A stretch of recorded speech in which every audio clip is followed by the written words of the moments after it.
ఇప్పుడు తెలంగాణలో కానీ భారతదేశంలో కానీ బీజేపీ ఒక ప్రమాదకరమైన శక్తిగా ముందుకు వస్తుంది. దాన్ని ఎదుర్కోవాల్సిన అవసరం ఉంది అని ప్రజాస్వామిక శక్తులు కానీ లౌకిక శక్తులు కానీ కాంగ్రెస్ పార్టీతో సహా మిగతా పార్టీలు కూడా ఇండియా కూటమి ఏర్పాటు చేస్తున్న తరుణంలో దాన్ని ఎదుర్కోవడం ఎలా అనుకుంటున్నారు మీరు? బీజేపీ అనేది వాళ్ళ మాతృ సంస్థ అయినటువంటి ఆర్ఎస్ఎస్ అనే ఏదైతే రాష్ట్రీయ స్వయం సేవక్ సంఘ్ ఉన్నదో దానికి ఉన్న అనేక విభాగాల్లో అనేక అంగాల్లో అనేక రకాలైనటువంటి ఒక రకంగా చెప్పాలంటే వాళ్ళకి సంబంధించిన ఆర్గనైజేషన్స్లో అదొకటి. ఆర్ఎస్ఎస్ ఫస్ట్ పెట్టుకున్నది రాజకీయ పాత్ర పోషించడానికి, పార్లమెంటరీ రాజకీయాల్లో తన ప్రాతినిధ్యాన్ని ఉంచుకోవడానికి ఫస్ట్ జనసంఘ రూపంలో బయటకు వచ్చింది. కొద్ది కాలంలోనే జనతా ప్రభుత్వం రావడంతో జనతా ప్రభుత్వంలో భాగస్వాములు కావడం, పార్టీలో భాగస్వాములు కావడం, ఆ తదనంతరం భారతీయ జనతా పార్టీ అనే దాన్ని వాళ్ళు ఏర్పాటు చేసుకోవడం జరిగింది. అయితే ఈ భారతీయ జనతా పార్టీ అనేది దానికి సిద్ధాంతం లేదు, ఓ లక్ష్యం లేదు. లక్ష్యం ఉంది, సిద్ధాంతం ఉంది ఆర్ఎస్ఎస్కి. ఆ ఆర్ఎస్ఎస్కు ఉన్నటువంటి సిద్ధాంతం కానీ లక్ష్యం కానీ అది మన భారత సమాజంలో మనకి ఇప్పటివరకు దాదాపుగా 1925 నుంచి మొదలుకుంటే కోల్వార్కర్ కాలం నుంచి మొదలుకుంటే ఇప్పటిదాకా వాళ్ళకు సంబంధించినటువంటి అనేక రకాల పుస్తకాల్లో కానీ వాళ్ళ వ్యాసాల్లో కానీ వాళ్ళు ప్రచురించినటువంటి అనేక రకాల ఏదైతే వాళ్ళ మంత్లీ బై మంత్లీ క్వార్టర్లీ పత్రికల్లో కానీ వాటి ఆధారంగా మనకు అర్థమయ్యేది ఏంటంటే వాళ్ళు భారత సమాజంలో తిరిగి మళ్ళా మనువాదాన్ని తీసుకురావాలి. ఈ మనువాదాన్ని ఇక్కడ భారత సమాజంలో 3 పూలు 6 కాయలు కాచేటట్టుగా విస్తరింపజేయాలి అనే దాంతో ప్రారంభించినటువంటి వాళ్ళ ఆలోచన విధానానికి హిందుత్వం అనేది వాళ్ళకు ఒక ఆయుధంగా ఉపయోగపడుతున్నది.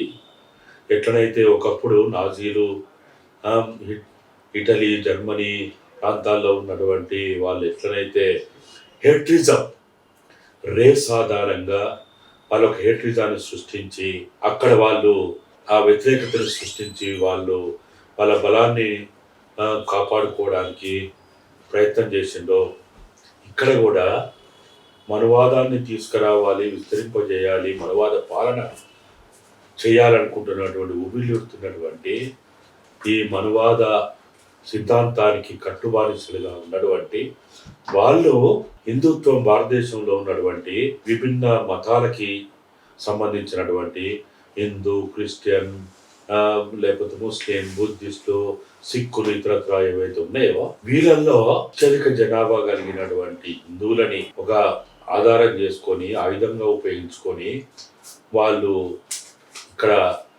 రాజకీయాలు చేయడంలో భాగంగా వాళ్ళు ప్రారంభించుకున్నటువంటి ఆ కుట్ర, ఆ మోసం, ఆ దగ, ఆ రహస్య కార్యక్రమం ఏదైతే ఉందో దాన్ని బీజేపీ రూపంలో వాళ్ళు అమలు చేస్తూ ఉన్నారు. అది బీజేపీ కావచ్చు, విశ్వ హిందూ పరిషత్ కావచ్చు, బజరంగ్ దళ్ కావచ్చు, ఇంకా ఇతరత్ర ఆఖరికి ఆదివాసీ ప్రాంతాల్లో పెట్టిన వనవాస కళ్యాణ్ కావచ్చు, స్వదేశీ పేరుతోటి చేసిన వాళ్ళు ఆ దొంగ కపట వేషాలు కావచ్చు, అవన్నీ కూడా వాళ్ళు ఏర్పాటు చేసుకున్నటువంటి ఒక సంఘాలుగా ఉన్నాయి.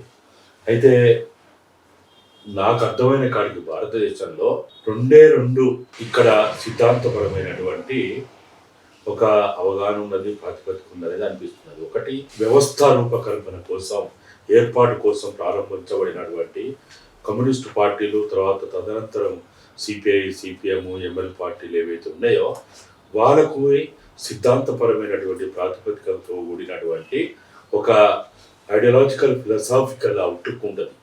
అట్లనే ఈ దేశంలో ఇంకొక పార్టీ ఏదైనా ఉందంటే, ఇంకొక సంస్థ ఏదైనా ఉందంటే అది ఆర్ఎస్ఎస్ మాత్రమే. వాళ్ళకు కూడా ఫిలాసాఫికల్, ఐడియాలజికల్ బేస్తో కూడినటువంటి వాళ్ళకు ఒక సిద్ధాంత ప్రాతిపదిక అనేది వాళ్ళకు ఉన్నది. ఈ 2 మన భారతదేశానికి కనపడతా ఉన్నాయి. ఇంకా మిగతా జాతీయ పార్టీలుగా చెప్పబడేవి కానీ ప్రాంతీయ పార్టీలుగా చెప్పబడే వాటి ఇవ్వని కూడా ఈ దేశంలో ఇప్పుడు పరిపాలన కొనసాగిస్తున్నటువంటి ప్రాంతీయ పార్టీలకు కూడా ఒక ఏజెండా ఉండొచ్చు, కానీ సిద్ధాంతం లేదు. అది డిఎంకే అయినా, ఏడిఎంకే అయినా, టిఎంసీ అయినా, జేఎంఎం అయినా, లేకపోతే ఎన్సిపి అయినా, లేకపోతే ఇక్కడ వైఎస్ఆర్సిపి అయినా, లేకపోతే ఇక్కడ ఒకనాటి టిఆర్ఎస్ అయినా, బిఆర్ఎస్ అయినా, లేకపోతే ఇంకా భారతదేశంలో ఉన్నటువంటి చిన్న చితక పార్టీలు, పాలనలో ఉన్న పార్టీలు కానీ, ప్రతిపక్షంలో ఉన్న పార్టీలు ఏమిటి కూడా సిద్ధాంతం లేదు. లక్ష్యం ఉండొచ్చు, సిద్ధాంతం ఉన్నది. అంటే సిద్ధాంతం అంటే ఒక ఐడియాలజీ ఉంటుంది, ఒక ఫిలాసఫీ ఉంటుంది, ఒక దీర్ఘకాలిక స్ట్రాటజీస్ ఉంటాయి వాళ్ళకి. అట్లా ఉన్నది ఈ దేశంలో ఇద్దరు కూడా 1925లో ప్రారంభిస్తే ఇప్పటి వరకు కొనసాగుతా వస్తున్నారు.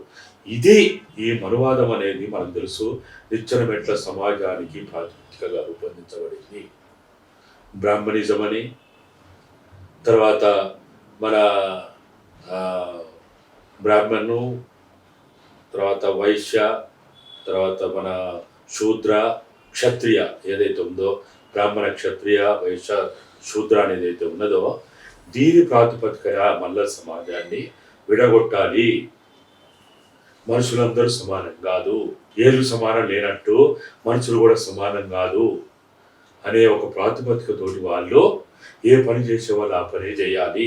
సఫాయి పని చేసేవాళ్ళు, కూలి పని చేసేవాళ్ళు, శ్రమ చేసేవాళ్ళు, శారీరక శ్రమ చేసేవాళ్ళు వాళ్ళు అదే చేయాలి, గులాంగిరి చేసేవాళ్ళు అదే చేయాలి, బాంచందొర కాల్ముక్త అనే వాళ్ళు అట్టనే ఉండాలి.